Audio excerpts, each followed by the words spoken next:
pause there because I'm going to need to...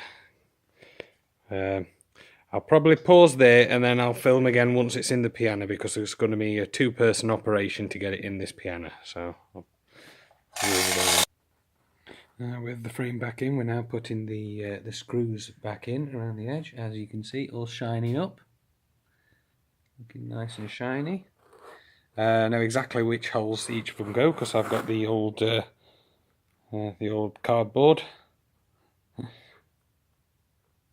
Yeah. Okay, so that's all the screws down, including the bolts in the middle. And as you can see, it's looking very nice. And also, now that the frame's back in and screwed down, we can actually test what it's like as a drum. Listen to this. I don't know how well that comes out on my cameras, on my phone speakers, but that is a nice sounding soundboard, isn't it? And that is coming out so well because we've re-crowned the board, and we've also made sure that it's nice and snug, fitting in well. That soundboard, because we've done all them repairs to it, is going to be really nice. The next thing is to check the down bearing. So what we do with the down bearing is we run a piece of string across from here to here, and then see how much it falls back to the pins at the back. Ideally, we should have about, well, we set it to about 2 mil up in the treble, then going down, rise slightly to 3 mil in the middle, and then fall slightly back down to 2 mil there, and 2 mil ideally on the base as well. And the reason for that is because when you've got all that force of the strings pushing down here, obviously the middle of the soundboard is going to dip further than at the extremes. So what we do is we just raise it slightly and have 3 mil down bearing there and 2 mil at the edge. Down bearing is, well, basically, if I come level to the string is going to come from there, run all the way down here. It should pass over the bridge here and then just gently fall down to the pins at the back. Yeah, and over time that has been compressed down a little bit, and it had lost some, especially in the upper treble up there. But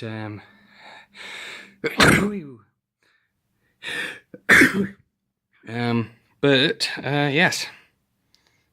So now we've checked it over. Actually, because we've played it safe with the recapping of the bridge, it has got a little bit too much down bearing here. Even with the frame bolts adjusted as well, it's still got maybe a mil, maybe 2 mil, just around this, too much. But we can pack that by putting a little piece of packing across here, and then felting over the top, so that the strings, when they're coming off, they're falling back and it's still the correct amount.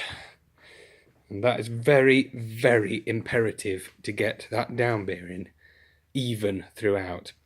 Because sometimes what happens, if you've got 1 millimeter in certain places, but you've got 3 to 4 millimeters in other places, like say if that's 1 millimeter and that's 3 to 4, what will happen is the strings are pushing down here. They'll push the board all the way across, which means that will lose it as well by the same amount as that, and then suddenly you've got negative down bearing on this, which will cause tuning problems, stability, poor tone, lot of issues. So it's got to be even.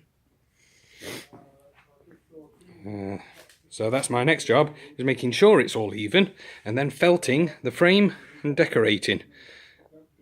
Putting the pads on here, and the felt down there, and then we can start stringing.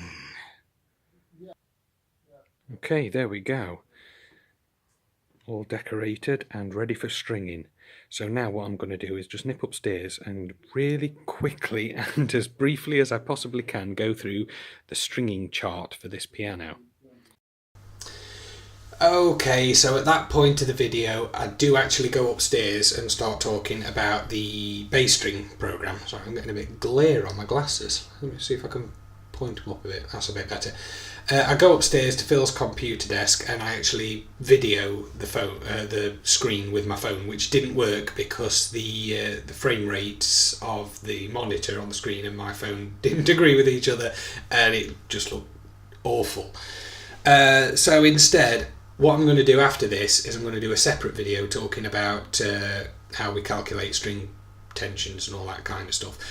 But I thought, just to end this video, I'll just sort of go through why we do it in the first place. I mean, there were people out there saying, well, surely you could just take a micrometer or a vernier and micrometer up the strings that are coming off and put the same steel gauges back on again. Well, first of all, on this piano, we can't, because we've redesigned the bridge and the speaking lengths of all the different strings are now different. So the gauges that came off may not correlate properly to the gauges we're putting back on.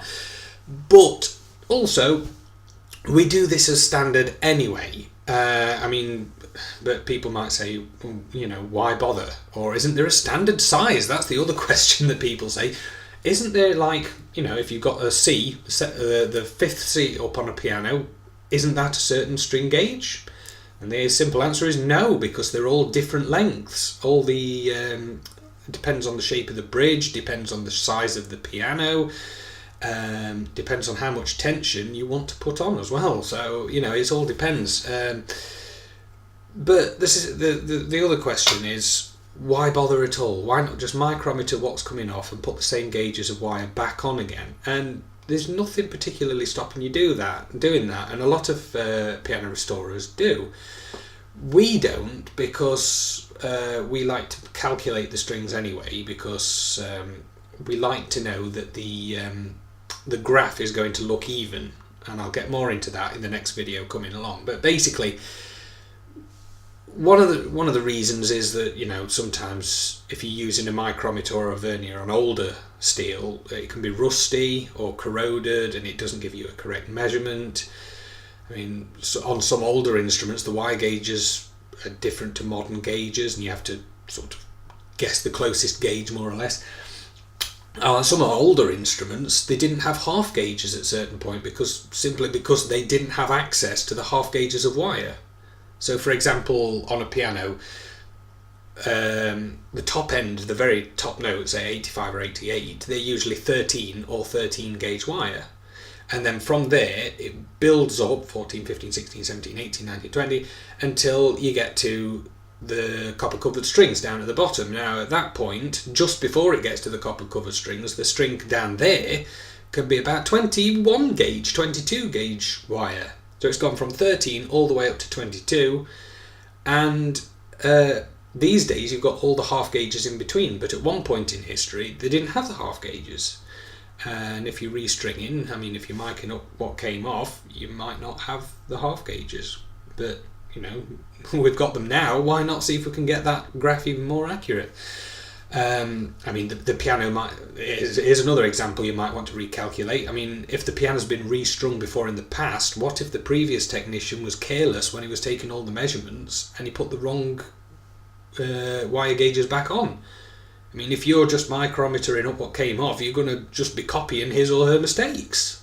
So, you might have a piano with lots of missing strings and you're not sure what gauge to put back, so there's lots of different reasons, but we always do it to standard. So, what are we looking for when we do this? What are we actually looking for? Well, why do we choose one wire gauge over another anyway? Well, if we restrung a piano entirely with 20 gauge wire, at the top end of the piano, the sort of 85, 88 notes, they'd be breaking under the strain because there'd be too much tension on that string to take it, because you've got to pull them really tight in order to get the same pitch as you would a thinner string. Because the mass of the string on a thinner wire, it's easy to get the higher pitches. If it's a thick string, you have to really yank the string hard to get the pitch you want. And 20 gauge up at the top end of the piano will definitely break it. Similarly, if you restrung the whole piano with just gauge 13, the top few notes sound brilliant, but as you got further down the piano, the longer string lengths, it'd need less and less tension to actually get up to a pitch that you were trying to achieve. And because you've got not much tension on there, the tone of the piano is going to be awful. So, in other words, the primary function of changing wire gauges at different point is to keep the tension unique and the same throughout the compass. Now, some people would argue you want a slightly different tension at the very top, at the very, very bottom. And of course, there's the stiffness factor of the wire to take into account as well. There's all I'm really talking basics here because I'm trying to cram everything into a short video. And what I'm going to do in the next video is talk again, basically. I mean, if you want to get into it, there's loads of videos on YouTube that can explain it much better than I am. I'm only explaining it so you can understand why we're doing what we're doing at this stage of the Bechstein's restoration. So I'll leave it there, and next video I'll talk a little bit more about tensions.